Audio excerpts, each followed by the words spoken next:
ব্রহ্মচর্য কালটা হলো লেখাপড়া করা, বিদ্যা বুদ্ধি অর্জন করা, শরীর স্বাস্থ্য ঠিক রাখা।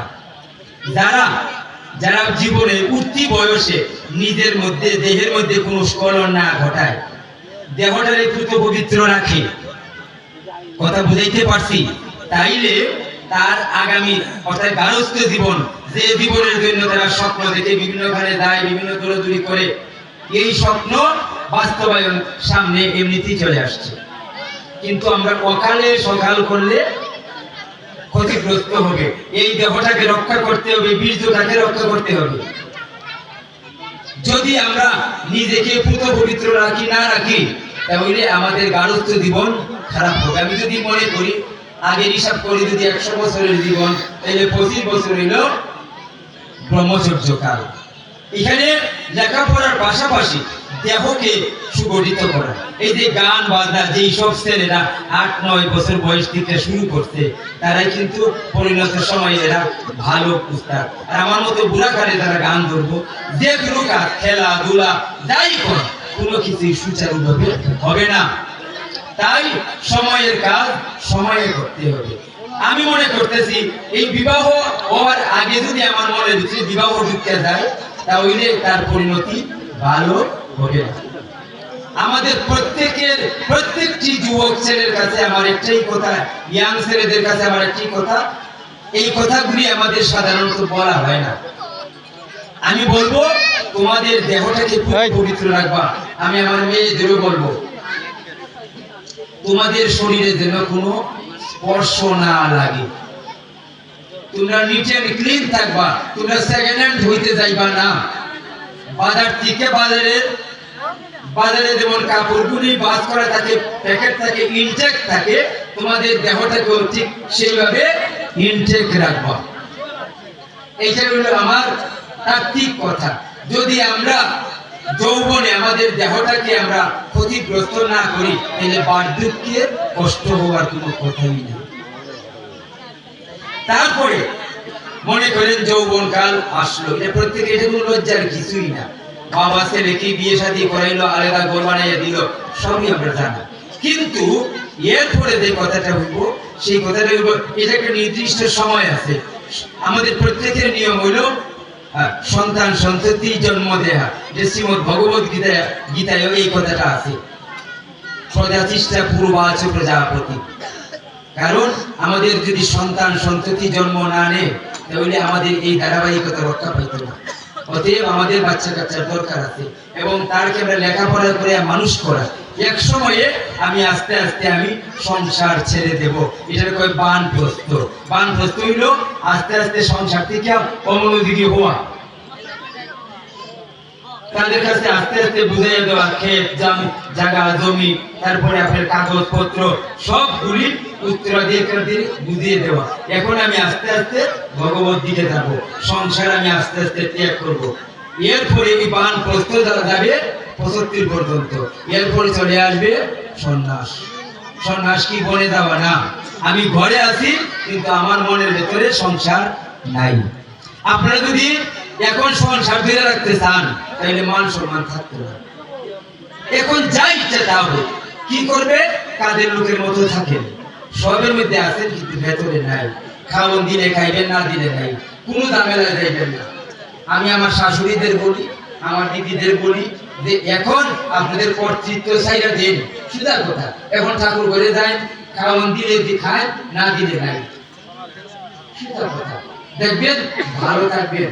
আর যদি গিয়া এরা এখন এই সংসার, যেহেতু আপনার সংসারের দিন সব বেঁচে গেছে, এখন দেখেন কি হইতেছে। এক সময় আপনি ক্ষুধা ছিল কিন্তু খাবার পাইতাম না, যখন আমাদের ক্ষুধা ছিল তখন আমরা খাবার পাইছি না। যখন আমাদের নিদ্রা ছিল তখন আমরা ঘুমাইবার সময় পাইছি না। এখন খাবার আছে, ক্ষুধা নাই,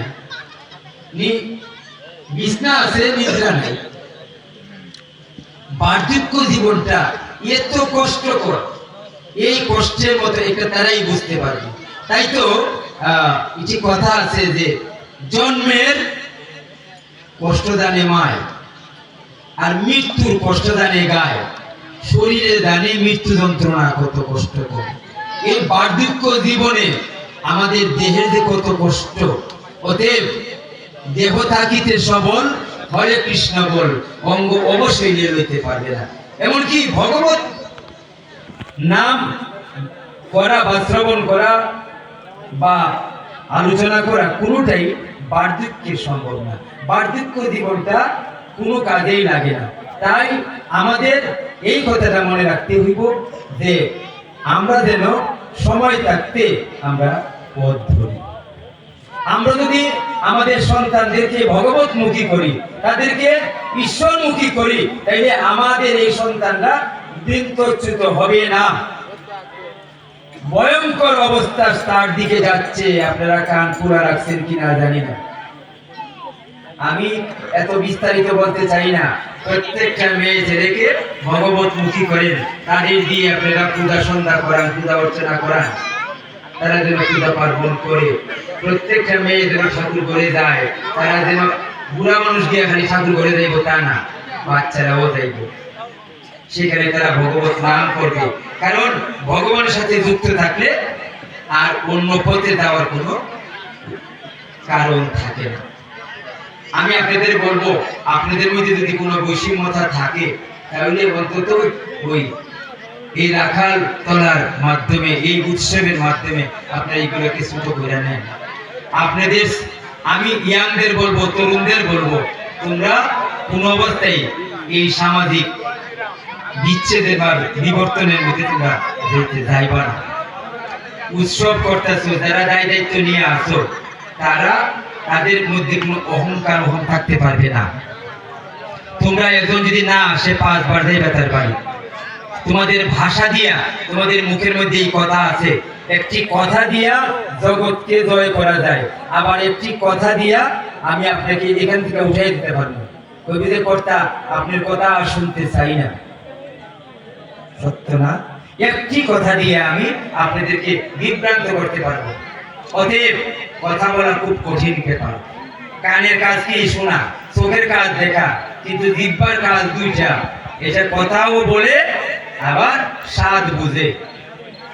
একটা কথা যদি ডিসপ্লেস হয়, বাবারা আমার কথা একটু মনোযোগ দিয়ে শুনেন, একটা কথা যদি উল্টা পাল্টা কোন, 1000 কথা কইয়া ঠিক করতে পারতেন। অতএব কথা বলতে সাবধান।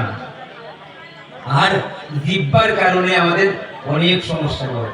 একটু যদি উল্টা পাল্টা খাইয়া ফেলাই, দেখবেন আর রাত্রে আর ঘুমাইতে পারতেন না। তাই জিহ্বাকে কন্ট্রোল করতে হবে আমাদের। এই যদি আমি থাকি, আমি যদি মনে করেন আমার তো প্রত্যেকটা মানুষের মধ্যেই ভগবত শক্তি আছে। ভগবান আমাদের উপনিষদে বলা আছে যে সর্বম খলিদম ব্রহ্ম, সকলের মধ্যেই ব্রহ্ম বাস করতেছেন, সকলের মধ্যেই ভগবান আছেন। বিজ্ঞানীরা বলে গড সেন্স, ঈশ্বর কণা, প্রত্যেকের ভিতরে ঈশ্বরের কণা বাস আছে। এটা আছে। আমি কাকে জাগাবো? আমি যদি অসুরকে জাগাই, অসুর জাগবো। আমি দুর্গাকে জাগাইলে দুর্গা জাগবো। আমি আপনাদেরকে বলবো যে আমরা যেন এই উৎসবের মাধ্যমে সবাই আমরা সংগঠিত হইতে পারি। কেউ যদি কষ্ট পাইয়া চলে যায়, আপনি এই উৎসব ব্যর্থ হয়ে যাবে। আর তরুণদের বলবো যে তোমরাই সক্রিয় হো। বুড়াদের ওই বার্ধক্য জনিত যারা বিভিন্ন সমস্যায়, তাদের মধ্যে আগের প্রাচীন কালের অবস্থাগুলো বিরাজ করছে, এই জন্য তোমরা মনে করো না যে বুড়ারা কিছু বুঝে না। এটা কিন্তু আরেকটা বড় সমস্যা। যেমন ছেলে বউ কথাবার্তা বলতেছে, বাবা তো ভালো করে শুনেও না, কইতেছে ও বাবা কি জানি কইতেছে। বাবা সবসময় মনে করে, আমার সন্তান মায় সবসময় মনে করে কোনো অশুভ কারণ কিনা, কোনো অন্য কিছু ঘটতেছে কিনা। ও বাবা কি কথা কইতেছে, ওটা একটু শুনি। বাবা তুমি তো বুঝতে না, কানেও শুনো না, আবার সত্যি শুনবার দিতে ভালো না, তুমি তো বুঝতে না। আমি নাকি এখন বুঝি না, সংসার করলাম, বাড়ি করলাম, ঘর করলাম, এত কিছু হলো, এখন আমি বুঝি না। আরো আরো কারণ দেখেন। আজকে দেখেন, আমি এক সময় যখন আমার শরীরে বল ছিল, ধন সম্পদ ছিল, আমার পাশের ঘরের মানুষ আইয়া কইছে বুদ্ধি দিয়ে আমার একটু এটা দিবাইনি এটা দিবাইনি, আমার কয়টা টাকার দরকার, আমি একটু একটা অসুবিধা, এইরকম আমি দিলাম সারা জীবন। যখন বিস্তার করলাম তখন দেখি ওই আবার সে ওই আবার আসছে, আইয়া দেখি কথা মারতেছে, ও দিদি আমার দেখতে দাঁড়ে, আমি বলতে পারি না, তোমরা আমার দেখো না, আমি তোমাদের সঙ্গে কথা বলতাম। ও দিদি গো আমার সময় নেই গো দিদি, আরেকদিন আই মনে গো, আরেকদিন আই মনে। এই যে দেখেন আজকে আমি সুস্থ আছি, ভালো আছি, আমার সব আছে, যে আমি বিস্তার করে গেছি গা তখন আমার কেউ নাই, কেউ নাই। আগে যখন বাড়িতে গার্ডেন মধ্যে আইলে বাবা আইসেন মাতিস না, আর যখন বিস্তার করছি তখন কিতা খালি চিল্লাইতেছ আইতাছি, সুর আর আগের মতো নাই। শঙ্করাচার্য বাচ্চা গেছেন 32 বছর, কইয়া গেছেন কি জানেন, কইছেন যে যাবৎ বিত্ত উপার্জন সত্য তাবৎ নিজ পরিবার রক্ত, পশ্চাৎ ধাবতি জর্জর দেহে বার্তাং পৃচ্ছামি কপিনগে। যাবৎ বিত্ত উপার্জন সত্য, অর্থাৎ তুমি যে পর্যন্ত রুজি রোজগার করতে পারবা, টাকা পয়সা কামাই করতে পারবা, তনুতনাই খাটাইতে পারবা, সেই পর্যন্ত তোমার আত্মীয় স্বজন পরিবার পরিজন সবাই ভালোবাসবে। ভালোবাসাটা কি যে দেওয়া নেওয়ার মাঝে, যত দিতে পারবা সবাই ভালোবাসবে। পশ্চাৎ ধাবতি জর্জর দেহে বার্তাং পৃচ্ছামি কপিনগে। যখন বিস্তার করে দেবে গা তখন ডাক দিলে কেউ শুনতো না। তাই আমাদের প্রত্যেকের, যাদের আমাদের বয়স হয়ে গেছে, তাদের আমাদের একটি ভগবানের কাছে যে আমরা যেন আমাদের এই দেহ সচল নিয়ে যেতে পারি, আমরা যেন কারো বোঝা না হই, আমাদের যেন বলে না বলে যে তাই যখন যে কষ্ট করতেছেন গেলে মনে ভালো আছে, এই বিড়ম্বনা যেন ভগবান আমাদের না দেন। আমি রাখাল ঠাকুরের কাছে এই প্রার্থনা করছি, সকলে যেন সুস্থ হয়ে যাইতে পারি, আমরা যেন জয়ন্ত বাবুর মতো যাইতে পারি। আপনারা জানেন কয়েকদিন আগে ঘটনা ঘটছে, আপনার এই খবরটা সবখানে রাষ্ট্র হয়ে গেছে। এই জয়ন্ত বাবুর সঙ্গে আমার বেশ পরিচয় হয়েছিল শেষের দিকে এসে। উনি 4টা গানের বইও লিখে গেছেন, একটাতে আমি শুভেচ্ছা বাণীও দিয়েছিলাম। ওই জয়ন্ত কিভাবে মরছে দেখেন, প্রতিদিন মহাপ্রভুর আখড়ায় পাঠ হইতেছে আর তিনি কীর্তনের মধ্যে কুল বাজাইত। আমি 4র্থ দিন পাঠ করছিলাম মহাপ্রভুর আখড়ায়, সেই দিনে কুল বাজাইছে, তবে ওনার সঙ্গে আমার কথা হচ্ছে না। আর কুল বাজাইতে বাজাইতে দেখবেন ওনার কি আনন্দ, কি হাসি। ভগবান শ্রীমদ ভগবত গীতার 8ম অধ্যায়ে অক্ষর ব্রহ্মযুগে কইছেন, 5ম শ্লোকে আছে, কি আছে, অন্তকালে চমামেব স্মরণ মুক্তা কলে বরং ইয়া প্রয়াতি সমদ্ভাবং ইয়াতি নাস্তি অত্র সংশয়। অন্তিমকালে যদি আমার কথা মনে থাকে, কখন? অন্তিমকালে আমার কথা যদি মনে থাকে, আমার ভাব যদি তোমার খেয়াল থাকে, তাহলে তোমার আর অন্যদিকে যাইতে হইব না, সুতরাং তুমি আমার কাছে চলে আসবে। অন্তিমকালে যে তার কথা মনে থাকতে হইলে আমার এই শক্তি থাকার সময় থেকে আমাকে ভগবতী অভ্যাস করতে হবে। আমার পণ্ডিত হওয়ার দরকার নাই, এত ফুটা নাই, মালা তিলক এই সেই, এগুলা এত ব্যাপার না। এগুলা হবিগঞ্জে চৌধুরী বাজার গেলে পরে সাধু হইতে আধা ঘন্টা সময় লাগতো না। কিন্তু আমি এটা কইতেছি না, যে আপনার কোনো তিলক নাই, ফুটা নাই, এটাই কোনো চূড়ান্ত কথা না। এটা দিলে ও একজন মানুষ যে একদম সাধু হইয়া যাইব, এটা না। কইছে যে সাধু হও, সাধু সেজো না। সাধুগণ দর্শনে পুণ্য লাভ হয়, সাধুগণ তীর্থ তুল্য জানিবে নিশ্চয়। তীর্থ দর্শন ফল যথাকালে বলে, আর সাধু সঙ্গ ফল সদ্য ফলে ধরা তোলে। আর আপনি পূজা অর্চনা করেন, ব্রত অনুষ্ঠান করেন, এগুলি সময় এক সময় গিয়ে কাজে লাগবে, কিন্তু সাধু সঙ্গের ফল নগদ। আমি যদি বলি মা একটা কাজ করেন, যে এই কর্তা যখন কইয়া গেছেন আমি 3 দিনের জন্য একটা ওষুধ দিব, মেডিসিন 3 দিনের একটা ওষুধ দিব, মা বাবা সবার জন্য, কি ওষুধ দিবেন? বলে 3 দিন আমি কারো কোনো নিন্দা করতাম না, 3 দিন কারো কোনো নিন্দা বন্দনা করতাম না।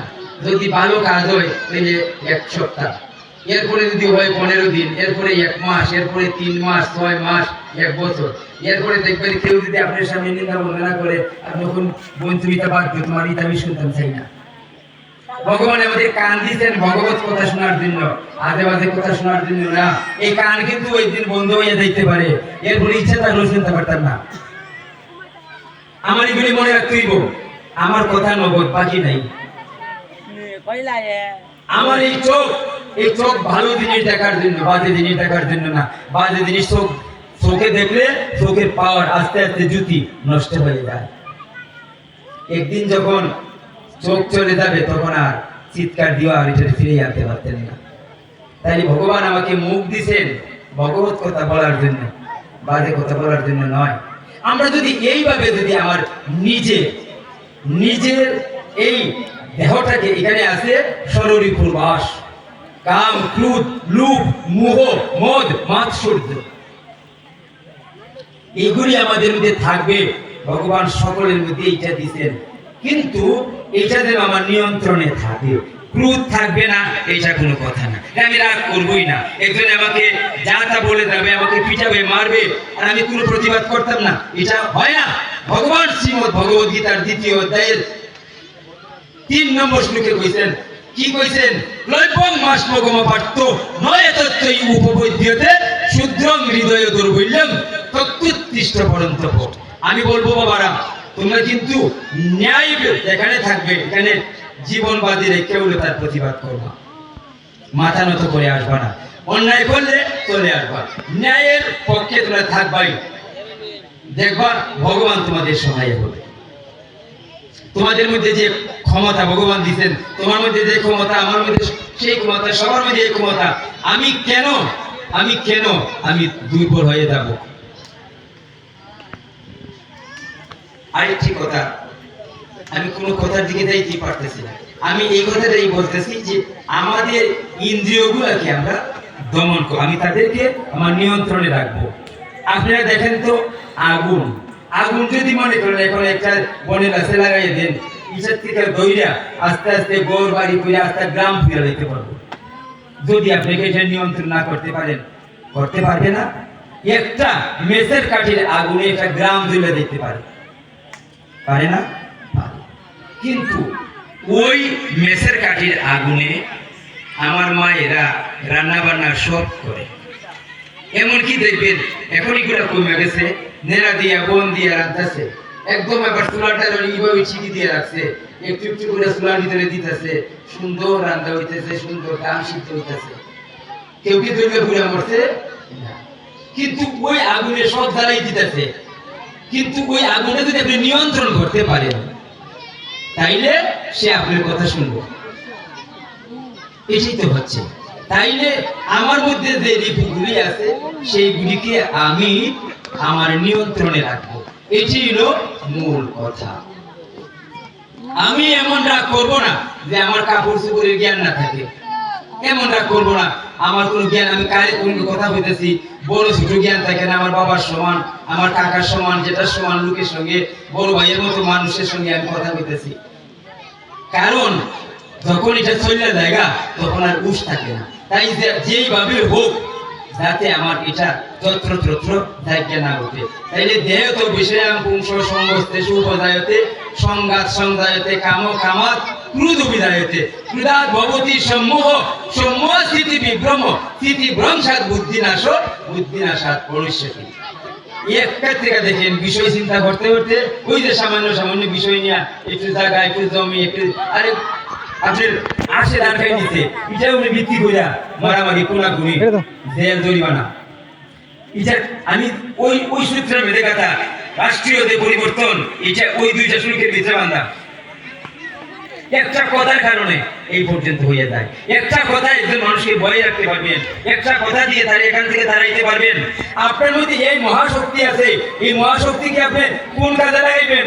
সৎ কাজে লাগাইবেন। তুমি দেখবে বাবারা, একদিন দেখবা তুমি আর মানুষ থাকছে না। কারণ আমরা মানুষটাই মানুষকে পূজা করছি কুশির মধ্যে বইয়া, আসনের মধ্যে বইয়া। রামকৃষ্ণ পরমহংসদেব, অনুকূল চন্দ্র, নিমকানন্দ, স্বরূপানন্দ, এইভাবে তারা তো মানুষ, তারা জন্ম নিছে মানুষ হইয়া, তাইলে মানুষটাই মানুষের পূজনীয় হইছে। তাহলে আমরা যদি আমার নিজেকে আমি নিয়ন্ত্রণে রাখতে পারি, সৎসঙ্গ করি, সাধু সঙ্গ করি, যখন এই অসাধু সঙ্গে আমি যাবই না। এবং আমি মনে করবো যে আমি ওই ফুকরা গ্রামের আমি একটা নক্ষত্র হয়ে জন্ম নেব, কিন্তু না রে বা অমুক অমুক দাদার ঘরে একটা ছেলে হয়েছে। আবার আমার বাবাদের কাছেও একটা কথা, আমার ছেলেটা যদি গিয়া না কয় যে দেখছি দোকানে যদি বইয়া বাবার সম্বন্ধে মানুষ কথা বলতেছে, ও মা বাবারে বলছেন এসব ঝামেলা যাইতে না, মানুষে মন্দ কয়, এসে কিন্তু খুব দুর্ভাগ্যজনক। প্রত্যেকটা সন্তান চায় আমার মা নিয়ে গর্ব করতে, বাবা নিয়ে গর্ব করতে।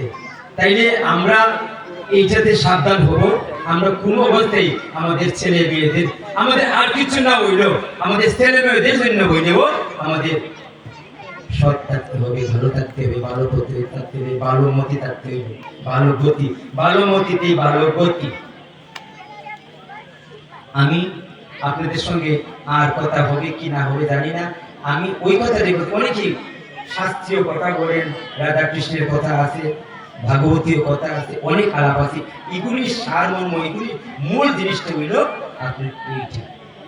দেখেন আমরা কি করি, এই যে উৎসব করি প্রত্যেকটা দিন, আজকে যে আপনার উৎসব শুরু হয়েছে, এর আগে কিন্তু কুল, করতাল, হারমোনিয়াম এগুলো নেওয়া আসলে। আমি এই ব্যাপারে একটা ছোট্ট গল্প করতেছি। গল্পটা হলো এরকম, এক ভদ্রলোক চাকরি করতো, ব্যাংকে চাকরি করতো।